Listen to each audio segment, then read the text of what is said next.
Mikey and Steph are on the plank. Come join your friends, you wiggles! Wearing pirate hats, Sloth slides down one of the pirate's sails with Chunk on his back.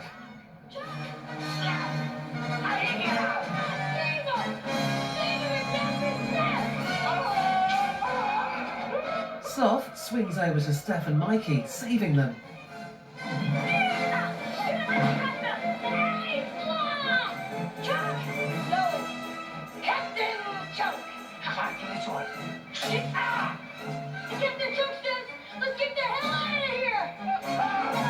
Chunk swings down onto them and they all jump into the water.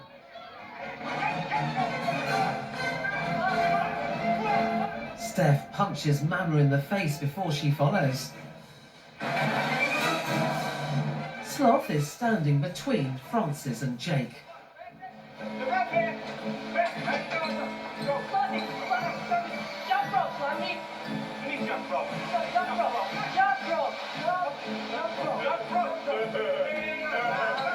They start to twirl the rope for him, but then wrap it round him.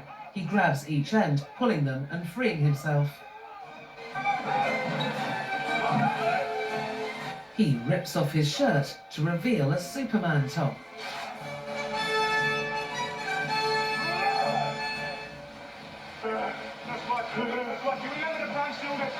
You went to the Bronx Zoo? Don't start that. Me and Mama went to the weekend there. What? Spoke up for you. We never been to the Bronx Zoo. You remember the time we were gonna get your teeth fixed? And we spent the money on Francis, he's to pay. I don't wear a hairpiece. Francis and Jake are throttling one another when Sloth bangs their heads together and they fall in a heap on the deck.